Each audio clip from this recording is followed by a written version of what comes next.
kalau nikah sama cowok Padang dibeli ya. Nah, itu tradisi cuman berlaku di Pariaman, teman-teman. Di Pariaman. Di kampung saya. Di kampung Anda ya. Di kampung ya, saya ya, itu. Ini dari Tanya RL Fest. Gua orang Sunda dan cowok aku orang Minang. Hari ini aku udah tahu alasan jelas kenapa aku nggak diterima di keluarga cowokku. Dan kebetulan cowokku orang Pariaman. Jadi gimana tuh menurut Anda, Bang? Dari kasus ini nih, berarti kan udah jelas Pariaman. Berarti masalahnya pasti cowok dibeli. Gimana menurut Anda, Bang? Nah, bahkan dari orang Pariamannya sendiri yang menggunakan adat itu melencengkan sendiri gitu. Yeah. Akhirnya pandangan orang jadi tervalidasi bahwasanya kalau nikah tuh cowoknya dibeli. Karena banyak oknum-oknum yang ini gitu. Jadi kalau misalkan orang Minang melenceng dari agama itu contohnya ada dari kisah Siti Khadijah. Nah, ini yang sekarang tuh banyak ya prakteknya ya. Banyak orang tuh uangnya tuh udah ke orang tua. Buat orang tua, bukan buat anak ini gitu. Jadi kayak anak ini di sekolahin tinggi-tinggi, jual mahal-mahal gitu. Jadi kayak investasi gitu loh. Bukan investasi lagi tuh, itu adalah penjualan manusia. Iya.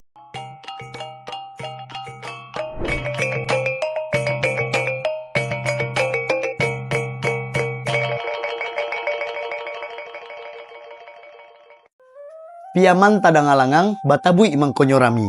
Banyak orang nan salah pandang, uang hilang disangko babali. Selamat datang di podcast Padang Bengkok. Kita lurusin di sini.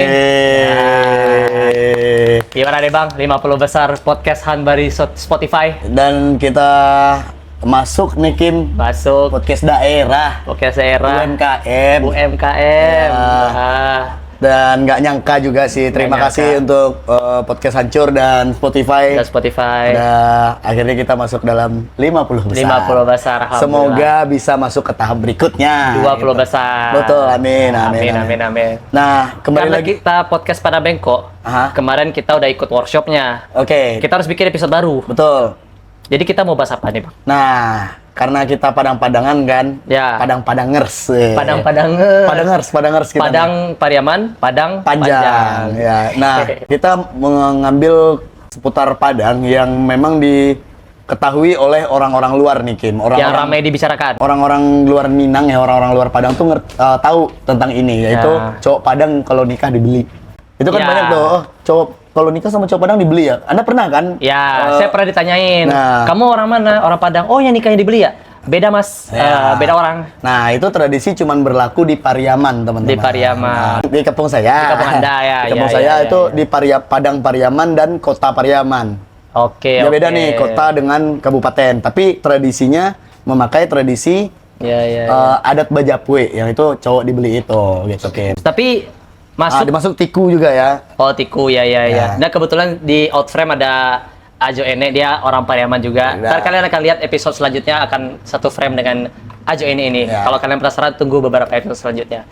Makanya subscribe dan pantengin terus Spotify kita dan sosial media kita. Nah, karena kebetulan Pariaman nih, Bang, saya ingat nih. Di sekitar seminggu atau 2 minggu yang lalu, itu rame di Twitter. Kalau rame lagi part 2 nggak? Kalau rame biasanya ada yang jualan. Link-link Shopee ya. Betul. Ya, di Twitter kayak gitu kan? Iya. Biasanya rame di dunia nyata yang jualan gerobak. Jadi kayak gini, sumpah aku gemeter banget aku bikin tweet ini. Tweet berikutnya di replaynya jualan. Kocak. Kocak tuh. Orang Padang nggak gitu juga loh jualan. Nah, jadi ini rame deh, Bang. Di Twitter tuh sempat totalnya ya bisa 10 juta views. Karena tweetnya itu dikutip lagi jadi kayak awalnya cuma 3 juta views, naik jadi 4 juta views, naik dari sekarang jadi 10 juta. Jadi 10 juta ditotalin semuanya. Nah, tweet awalnya akan saya bacakan, teman-teman. Karena ini berkaitan dengan cowok Pariaman dibeli. Yang kena semua Minang dibilangnya cowoknya dibeli. Dianggapnya. Nah, kita baca dulu yang menurut pendapat orang-orang yang banyak tahu lah di Twitter ya. Mungkin kalau yang nggak tahu saya akan sebutkan. Ini dari Tanya RL Fest, jadi main fest gitu. Doain aku ikhlas, soalnya kayaknya nggak bisa kalau dipaksain. Coba aja kalau aku kaya raya, mungkin semuanya lancar. Ini tweetnya.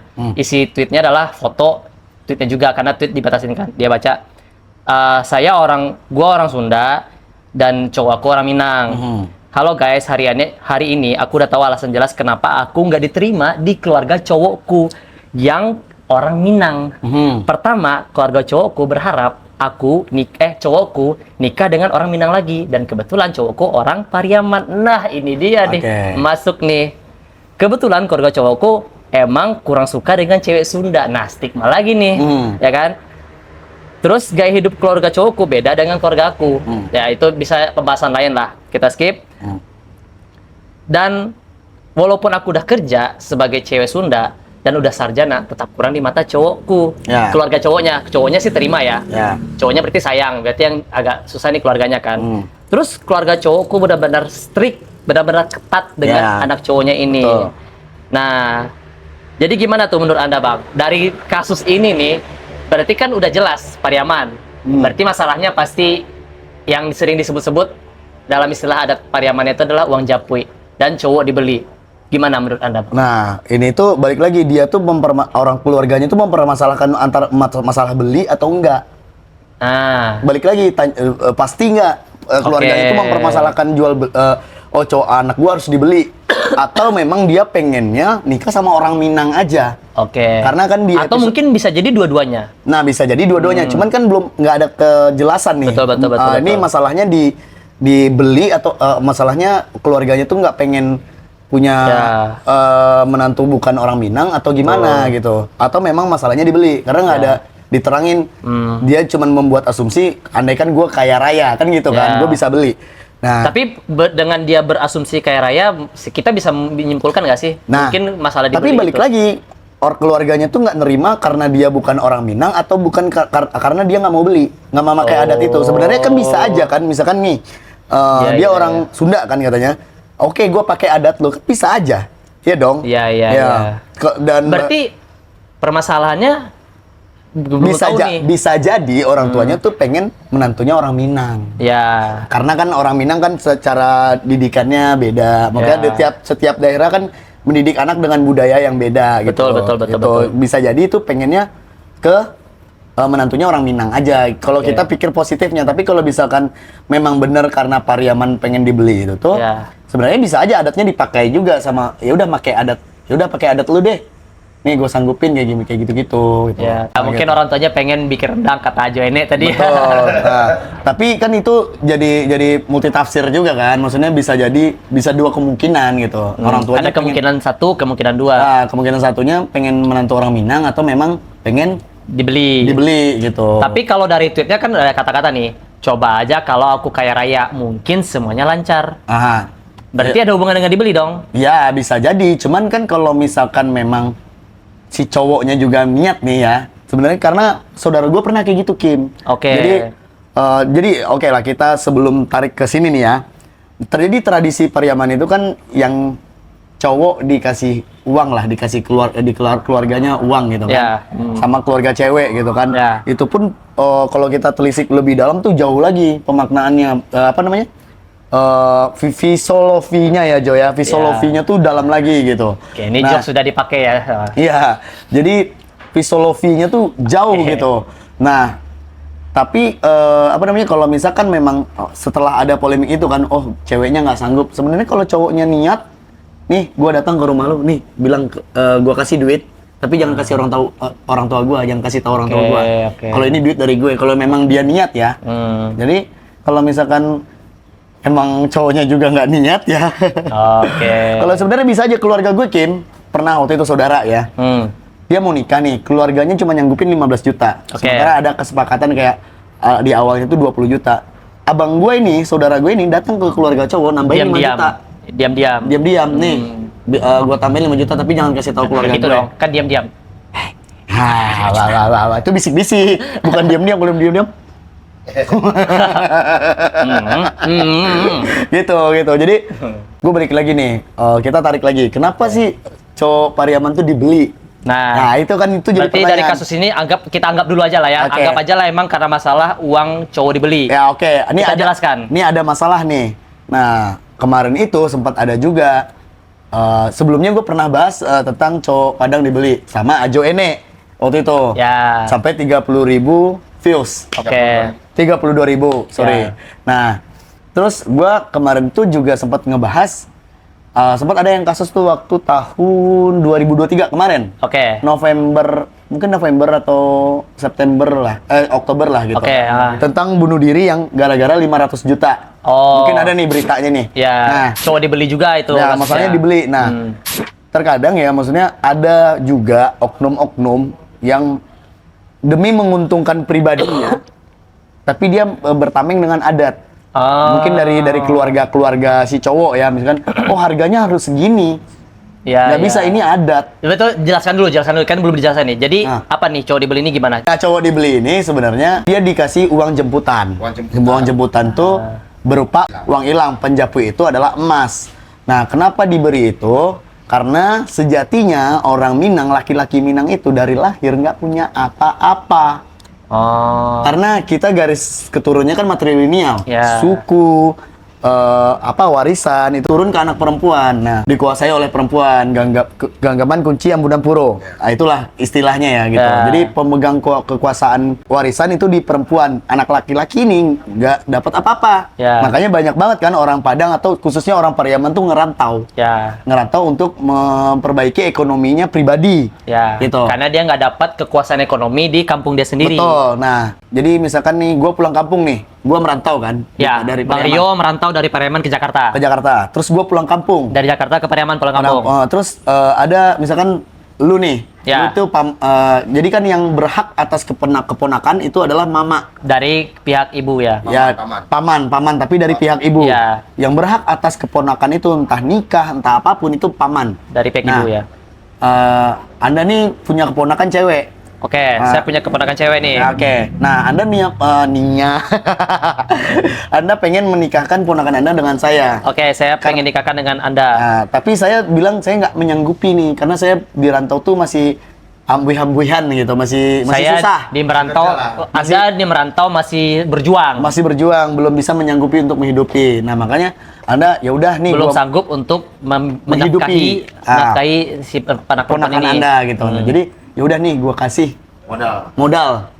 Gua dari pihak kamu misalkan nih dari pihak perempuan. Dari pihak perempuan ini, gua bilang ya udah nggak apa-apa, nggak ada modal, tapi gua kasih lu modal. Ya, nah cuman gua menganggapnya kalau modal nih harus balik nih berarti. Gua sanggup nih, ntar ada kata umpatan dulu kayak karena gua modalin, atau kalau rugi ala denagiah modal udah gua kasih modal habis sama dia gitu. Nah, gua nggak pengen gua juga kayak gitu. Akhirnya ya udah. Kalau lu nggak mau dianggap gitu, gua anggap duit ini hilang. Gua bilang, ya udah, ini gua kasih aja ke lu, gua anggap itu duitnya bakal hilang. Ya, jadi dikasih lagi. Gua tidak mengharap apapun, lu mau sukses mau lu miskin, tidak masalah. Nah, itu uang hilang. Nah, ada namanya emas. Emas ini adalah beda nih, uang hilang dengan emasnya beda. Bentuknya emas. Bentuknya ini emas. Ini uang. Nah, emas ini diberikan untuk bekal. Jadi ketika mereka menikah ini buat bekal mereka berumah tangga. Ya, jadi misalkan nih uang nih. Ya. Namanya gue bikin usaha, misalkan gue jualan sate. Nah, kalau misalkan yang namanya modal tuh kan ada namanya dana backup. Ini backupan. Backupan. Jadi ketika ini nggak jalan, ini ada backupan, ada dana backupan. Emas ini buat backupan. Betul. Nah, jadi sebenarnya tradisi itu kalau secara paham. Yang ini uang hilang, kalau ini uang Japui. Ini bukan uang Japui, panjapui. Panjapui. Bukan uang Japui lagi. Istilah dalam Pariamannya panjapui. Panjapui ini uang hilang. Betul kan, Jo? Iya, benar. Kita validasi ya. Validasi sama Ajo. Karena gue belajarnya sama Ajo ini. Ya, sama-sama orang Pariaman. Nah, terus berarti ini uang hilang tadi, ini panjapui. Panjapuinya aneh gitu. Nah, itu tuh kenapa diadakan seperti itu?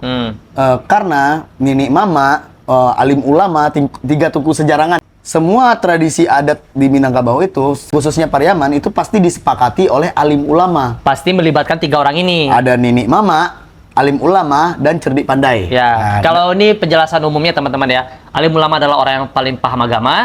Nini Mama adalah orang yang paling paham sosial dan budaya, adat terutama. Dan cerdik pandai orang yang paham ilmu pengetahuan secara umum. Betul. Yang ilmu duniawi lah. Betul. Nah, jadi setelah sudah disepakati, itu tuh adalah untuk kemaslahatan agar tidak ada kemiskinan di antara anak-anaknya nanti. Gitu. Makanya banyak juga kan, maksudnya kayak di Minangkabau tuh kenapa juga ya, nih kita keluar konteks dulu. Kenapa di Minangkabau tuh perempuan yang ngejaga rumah? Karena memang tempatnya perempuan itu adalah dari zaman dulunya mungkin ya, di rumah, dia menjaga di rumah. Laki-laki yang mencari nafkah kan. Nah, ketika ini dikuasai oleh perempuan nggak akan punya hak untuk menjual. Jadi dia ya udah gue berdiam diri di rumah aja gitu. Kurang lebih kayak gitulah. Nah, makanya di tanah Minang itu nggak ada istilahnya menjual tanah pusako tinggi ya. Pusako tinggi. Nah, kalau pusako rendah kan udah mata pencarian, itu beda konteks. Itu kan beda konteks, ada sejarahnya dari Agus Salim dan segala macam lah. Itu antar kita bahas di episode lain teman-teman ya. Nah, itu tuh jadi sejarahnya itu adalah bukan karena semerta-merta ini harus dibeli harganya segini, yang nggak gitu juga gitu loh. Kita ini manusia gitu loh, bukan barang di Indomaret. Nggak ada harga matinya.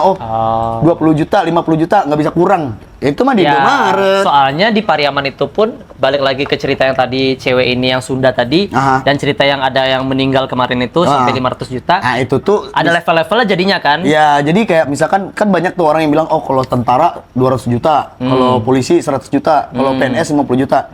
Itu kan cuman buatan-buatan aja gitu kan, buatan-buatan dari keluarganya. Bahkan berarti bisa dibilang gini nggak sih? Itu udah melenceng dari tujuan adat yang sebenarnya. Betul. Padahal justru yang dikasih uang hilang itu tuh lah orang yang nggak mampu ya, Joya. Yang nggak mampu dikasih nih.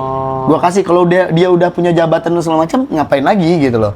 Dulu udah oke kok gitu kehidupannya. Itu secara paham yang gua pelajari dari Ajo Ene gitu. Berarti kalau misalnya ada bilang justru uang japui dan uang hilang ini melenceng dari agama Islam. Tapi sebenarnya tujuannya bukan ke sana justru ya. Bukan. Tetap mahar, cowok ngasih mahar. Tetap ngasih. Cuman ini adalah inisiatif dari keluarga perempuan, karena tujuan pernikahan adalah mungkin menghindari zina, untuk apa segala macam. Sebenarnya tujuannya gini, keluarga perempuan diwakili oleh mama atau pamannya, menyerahkan anaknya ke calon suaminya, lahir batin beserta dosanya tolong ditanggung, tapi gua nggak semerta-merta cuman ngasih tanggung jawab lu doang. Nih gua kasih. Nah, supaya anak gua bisa dulu hidupin. Nih, tolong tanggung jawabin ya lahir dan batinnya. Nih, gua modalin gua kasih nih bekal. Jadi tipe-tipe mertua idaman kalau di Pariaman itu bisa dibilang, Bro. Berarti sebenarnya tujuannya positif. Tidak melenceng dari agama, tapi justru berinisiatif agar agama ini dipermudah. Betul. Karena kalau ditunggu si cowoknya punya duit biar bisa menafkahi, ini mereka kelanjur tua dan rentan dengan perzinahan takutnya. Apakah itu zina yang ringan seperti zina mata atau zina yang lain-lain kan? Tapi untuk menghindari itu, sebaiknya kita pernikahan saja. Kalau tidak mampu, saya bantu. Ya, gitu. Nah, cuman kan bukan malah jadi ajang jual-jualan harga tadi. Betul, dan juga kan yang sekarang tuh banyak ya prakteknya ya. Bahkan gue pun juga setuju dengan Ajo Ene gitu. Maksudnya kayak banyak orang tuh uangnya tuh udah ke orang tua. Buat orang tua, bukan buat anak ini gitu. Jadi kayak anak ini di sekolahin tinggi-tinggi, jual mahal-mahal gitu. Jadi kayak investasi gitu loh. Bukan investasi lagi tuh, itu adalah penjualan manusia. Iya, kayak jual, kita beli emas di tahun 90, nah pas tahun 2024 mahal kayak gitu loh. Paham nggak sih? Kayak gitu. Jadi sebenarnya nggak kayak gitu. Investasi berjangka. Jangka panjang. Mungkin ini yang dimaksud dengan banyak anak, banyak rezeki. Wah iya. Kalau apalagi nyokap gua tuh, empat cowok nih. Empat cowok nih, kaya raya nih gua. Masukin tentara, polisi, kuliah, S1, S2. Itu nah. Karena di Al-Quran pun dijelaskan, kalau rezeki kalian belum cukup, menikahlah, maka kan dicukupi rezeki tersebut. Dan salah satu bentuk usaha buat mencukupi rezeki tersebut adalah dengan tradisi ini. Dari keluarga perempuan berinisiatif untuk membantu si anak ini untuk menikah gitu. Ya, ke pihak laki-lakinya juga gitu. Cuman kan banyak yang akhirnya jadi sekarang melenceng ya. Dan juga ada oknum lah mungkin ini mama-mama gitu. Mohon maaf ya, ini mama yang oknum memanfaatkan ini untuk keuntungannya pribadi. Kayak misalkan salah satu contohnya yang bundir waktu itu di Padang. Ya, sampai 500 juta. Awalnya dari 1,5 M loh. Serius? 1,5 M. Itu nego-nego jadi 500 juta. Saya boleh nggak adat Malako ke Pariaman? Frustasi nggak tuh? Orang kalau digituin 500 juta, bro. Bayar juga di 1,5 M. Iya. Justru orang yang nggak mampu dibantu. Bukan orang yang udah kan yang di berita yang gue baca kan itu tuh adalah taruna polisi polisi gitu yang si cowoknya. Jadi mahal makanya. Jadi terus keluarga dari cowoknya seger matanya nih, bisa nih gitu. Nah itu yang kadang bahkan dari orang Pariamannya sendiri yang menggunakan adat itu melencengkan sendiri gitu. Akhirnya pandangan orang jadi tervalidasi bahwasanya kalau nikah tuh cowoknya dibeli karena banyak oknum-oknum yang ini gitu. Berarti yang melenceng tuh sebenarnya bukan adatnya, justru tujuan adatnya udah benar, tapi pelaku adatnya yang membuat itu melenceng. Oknum lah gitu. Oknum pelaku adat yang membuat itu melenceng. Iya. Nah, contohnya kalau kata Joene adalah sampelnya tuh dari agama. Pada zaman Nabi yang lebih banyak hartanya itu Siti Khadijah. Betul. Siti Khadijah memberikan hartanya kepada Nabi dan untuk itu dipakai Nabi buat mahar. Enggak, buat perang di jalan Allah. Bukan kan ini nikah konteksnya? Enggak nikah. Bukan. Enggak, ini. Makanya dengerin dulu. Jadi kayak Siti Khadijah memberikan hartanya untuk Nabi untuk berperang. Jadi untuk berjihad di jalan Allah untuk bekal-bekal dia di perperangan gitu. Nah, jadi kalau misalkan orang Minang tuh melenceng dari agama, itu contohnya ada dari kisah Siti Khadijah. Nah, ini itu. Makanya tadi kan bengkok nih, saya mau lurusin dikit. Pertama, ketika zaman Nabi berperang itu udah hijrah ke Madinah. Khadijah udah meninggal. Jadi zaman Mekah Nabi nggak pernah berperang. Karena konteks adalah cowok Pariaman dibeli dan ada uang japui dan uang uang hilang tadi. Justru saya nangkap ini cerita beneran ya, bisa dicek ya teman-teman ya. Mohon maaf kalau salah, koreksi saja. Khadijah itu mempekerjakan Nabi sebagai karyawannya sebelum nikah. Dan ketika Nabi mau menikah, Nabi bilang, saya bukan siapa-siapa, duit saya nggak ada. Khadijah nyuruh Nabi kerja, dilebihin duitnya. Supaya bisa memberikan mahar. Itu tadi. Dan itu justru cocok dengan adat Pariaman itu tadi. Itu inisiatif dari keluarga perempuan kan? Betul. Khadijah ya langsung dia memberikan. Makanya Nabi maharnya banyak, mahal. Itu 25 ekor unta, sekian berat gram emas. Inisiatif dari perempuannya. Jadi, dan tujuannya mempermudah pernikahan. Jadi sudah dipraktekkan dari zaman Nabi bahkan. Jadi kalau misalkan ada orang bilang ini melenceng dari agama, justru di zaman Nabi sudah dipraktekkan itu. Gitu. Betul. Itu tadi seperti kata Ajoene, mungkin belajar agama itu udah lengkap. Betul. Jadinya adat yang harusnya tujuannya benar, jadi melenceng. Betul. Yang harusnya, kalau kata Bang Rio di beberapa konten dia waktu itu, mau diukur dengan duit aja lu. Masa orang ditakar pakai duit. Ditakar pakai duit kan kita manusia, ada akal budi ya. Jadi kalau kata dari Ajoene, justru di pihak laki-lakinya harusnya bukan diam aja menerima duit itu dengan senang hati. Justru ketika ada kekurangan ditambahin, termasuk tadi uang panjapui emas tadi. Bukan uang, panjapui emas tadi ditambahin sama keluarga pihak laki-laki, bokap laki-laki, laki-laki bako istilahnya. Diserahkannya tidak langsung ke laki-laki, justru ke perempuannya. Membantu juga. Nambahin lah istilahnya. Gitu. Jadi dibilang rugi nggak rugi, nggak ada yang rugi karena itu buat si anaknya gitu. Lu jadi gini, lu kalau mau punya anak ya lu harus modalin anak juga gitu sampai dia menikah. Nah, setelah menikah, setelah dia mau bangun keluarganya seperti apa gitu. Karena itu tanggung jawab orang tua kan. Betul. Iya. Karena banyak juga tuh anak-anak yang orang akhirnya maksudnya mungkin paham cara apa ya? Cara parenting. Cara parentingnya. Parenting orang di Indonesia tuh mungkin khususnya Minang. Kalau anak udah bisa nyari duit harus balas budi dulu ke orang tua. Itu investasi tadi kata Anda kan. Jadi kayak investasi, anak di sekolah tinggi-tinggi, udah kerja, lu harus balas budi dulu nih. Gitu. Ntar lu yang hidupin gua. Padahal anak itu kan keputusan orang tua untuk punya anak tuh kan adalah di orang tua kan.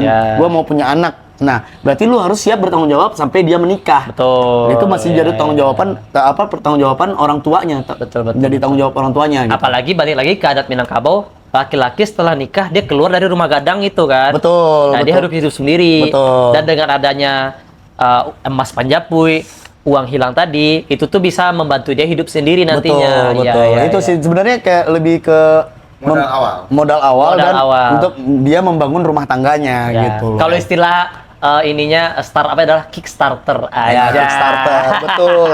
Jadi kayak gitulah Kim. Jadi kalau misalkan lu merasa gua nggak punya duit segala macam, bisa jadi dari keluarga cowoknya nggak paham sebenarnya fungsinya dari tradisi itu apa. Makanya kan di dianya dilema. Bahkan kita pun sebagai orang Pariaman langsung gua pun dilema juga karena kita nih sama orang Payakumbuh sempet dilema tuh. Cowoknya Pariaman, ceweknya Payakumbuh. Karena Payakumbuh adatnya dia yang diisiin kamar. Ya, jadi kamarnya betul. kita yang beliin nih. Betul. Nah sementara di Pariaman harus ngisi adat beli ini. Nah, cowoknya yang harus dikasih duit. Sebenarnya itu kan itu cuman prosesi adat aja gitu. Bukan berarti untuk menghalangi orang untuk menikah gitu. Balik lagi ke pembahasan kita, adat di Minangkabau itu adalah adat Babua Sinta, agama berbuhur mati. Ya. Jadi agama itu kalau dalam ikatan tali sepatu, ikatannya bisa dilepasin. Ya, bisa adat seperti bisa itu ya. Dibuka lah gitu. Tapi kalau agama nggak bisa harus diikat mati. Ya, nggak boleh saklek. Sholat ya harus 5 waktu, nggak boleh 4 waktu. Saklek lah gitu. Gitu. Tidak ada perbedaan lintas budaya, betul. Walaupun ceweknya orang Sunda. Walaupun ceweknya orang Sunda. Ada adat namanya Malako. Adat Malako. Nah, itu udah kita bahas di episode sebelumnya. Nah, jadi kalian bisa tonton episode adat Malako. Karena adat itu justru dinamis ya. Karena justru adat itu dinamis dan elastis. Jadi adat ini buatan manusia kok. Gitu. Terus tergantung kesepakatan keluarga aja. Ibaratnya sesuatu yang dibuat oleh manusia bisa diubah oleh manusia. Betul. Tapi kalau agama dibuat oleh Allah, Tuhan. Yang hanya boleh mengubah ya Allah, manusia nggak boleh mengubah gitu. Ya, gitu ya. Jadi tidak semelenceng itu ya teman-teman. Jadi kalau misalkan ada yang dibeli nih kayak beli barang. Ada gue juga pernah lihat podcast dulu tahun 2020 apa ya? Gue lupa. Vina Philip. Oh, Vina Philip. Sorry, maaf, Vina Garut keceplosan. Astagfirullahaladzim, kamu tontonannya. Vina Philip. Vina Philip di podcastnya Close the Door. Oke. Dia pernah bilang kayak, gue mah gampang, gue tinggal beli cowok, beres, gue kasih duit. Nggak gitu konsepnya, Nona. Nggak gitu. Mohon maaf, Univina tidak seperti itu sebenarnya. Anda tidak seperti pergi ke showroom, beli mobil, bawa pulang. Nggak gitu konsepnya. Makanya kalau dia kembung, di reject. Jadi, kalau dia buncit perut cowoknya maksudnya. Nah, jadi pemaknaannya beda gitu. Makanya kita pelajari dulu sebenarnya. Jangan langsung buat asumsi gitu. Karena gue pun juga terkadang kalau mempelajari sesuatu tuh juga nggak pengen ada asumsi, gue pelajari dulu dan gue pun nggak bisa memvalidasi itu tuh benar, ini valid yang dari gue. Bisa jadi pendapat orang benar, tapi yang gue pelajari adalah ini gitu. Orang bawa duit dianggap itu transaksi jual beli. Otomatis transaksi jual beli, belum tentu. Belum tentu. Orang sedekah dengan duit tapi bukan jual beli. Betul. Ya berarti sebenarnya harusnya adat Pariaman ini cocok dengan cewek Gen Z generasi sandwich zaman now. Betul, karena cewek independent woman. Betul. Dia pengen mensupport cowoknya.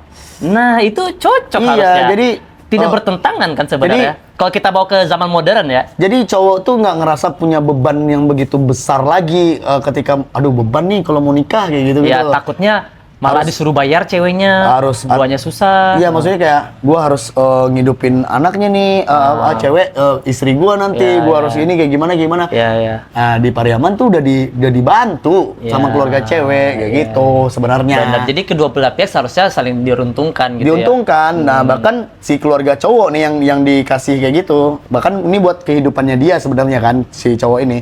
Keluarga cowok nggak diem, nih gue bantu juga pakai emas. Yang emas tadi kan ada buat bekal tadi tuh. Ditambahin nih, gue tambahin lagi gitu.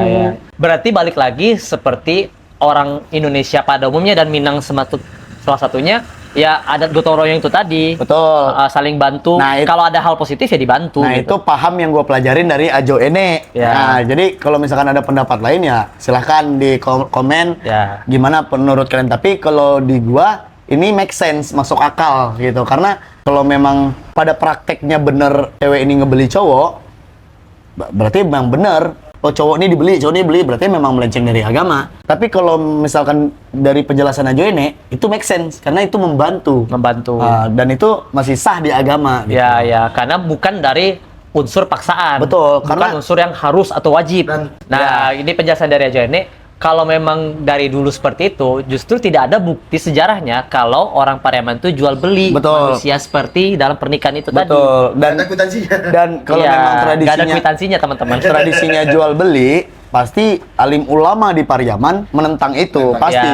Dan ini kan balik lagi ke pembahasan awal. Ya, adat itu disepakati oleh tiga tungku sejarangan ini. Tiga pihak tadi. Ya, itu sih. Jadi kalau misalkan tanggapan orang, dibeli ini macam ya. Coba cross check lagi deh, bener nggak nih tradisinya kayak gitu. Karena takutnya ntar kalau orang Pariaman ini cowoknya nikah dengan cewek dari Sulawesi, impas dong harusnya 0. Ada uang panai. Ada uang panai, ada uang harusnya nggak usah bayar apa-apa, gratis nikahnya. Berarti bagus sebenarnya. Ya udah, lu nikah sama orang Sulawesi semua yang cowok Pariaman. Orang Pariaman nikah sama cewek Sulawesi. Berapa uang panainya? 100 juta. Oke, kasih. Oke. Lu berapa belinya? 100 juta. Ya udah balik lagi. Balik modal. Jadi nol. Nah, sebenarnya nggak kayak jadi gitu. Kan jadi kayak gitu jadinya ya, kan. Tapi uang ini tuh buat kehidupan si anak ini juga. Nah, mohon maaf, siapa tahu ada orang Sulawesi dengar, siapa tahu uang panai pun punya pemahaman yang berbeda juga gitu. Ya, kalian bisa komen juga teman-teman ya. Tadi itu cuma jokes ya teman-teman, mohon jangan dihujat ya. Nah, jadi kalau misalkan gue yang justru kan emang belum nikah nih, tapi gue akhirnya punya jawaban ketika gue tuh mau nggak dibeli nanti apa enggak ya, tergantung ekonomi gue nanti. Gue cukup nggak nih ekonomi, kalau nggak cukup ya udah gue pakai tradisi itu gitu. Tapi kalau misalkan gue cukup, ya gue nggak perlu nih dikasih uang. Justru adat uang japui dan uang hilang ini tidak mengekang ya. Betul. Balik lagi ya. Itu sebenarnya, tapi kan bisa dipakai bisa tidak. Cuman kan oknum tadi lah dari keluarga mama-mama ini mewajibkan. Karena kan ada istilahnya uang selo itu kayak uang rapat kayak gitu-gitulah. Jadi menguntungkan bagi mama-mama gitu loh. Jadi itu ya teman-teman. Harusnya paradigmanya diubah ya teman-teman ya. Jadi gua berusaha untuk melurusin aja. Siapa tahu mungkin ada pendapat lain bisa dikasih. Silahkan komen tanpa menghujat teman-teman ya. Kita santun aja. Pendapat lain boleh lah gitu ya. Karena kita bukan merasa paling benar juga. Nah, itu pesan dari Ajo ini. Kalau kalian cowok Pariaman sudah punya pekerjaan, jangan mau aja langsung terima uang hilang itu. Ya, atau kayak kalian tuh udah settle lah gitu. Udah settle intinya. Oke, kalau dia punya pekerjaan, tapi kalau dia belum settle, habis gajian cukup buat per bulan doang gitu buat dirinya. Nah, perlu ditambah modal. Tapi kalau kalian udah settle ya udah nggak usah diterima uang hilangnya. Gua nggak perlu deh pakai adat ini. Karena orang mampu terima duit itu hanya ada di Senayan. Jadi lanjut. Oke, siap. Mungkin ya udah itu aja lah ya Kim ya. Ya, itu aja lah. Karena terlalu panjang, karena udah cukup banget nih rasanya penjelasannya. Jadi kalau misalkan ada yang beda pendapat silakan di komen. Jangan lupa like, comment and share. Jangan lupa subscribe dan follow Spotify-nya juga. Nah, dan follow juga sosial kita di TikTok dan Instagram podcast Padang Bengkok. Dan follow juga sosial media kita teman-teman @m_ariframanha dan @riochan_a-3 ya. Oke, siap. Terima kasih teman-teman semuanya. Assalamualaikum warahmatullahi wabarakatuh. Sampai jumpa di episode selanjutnya. Oke, lama.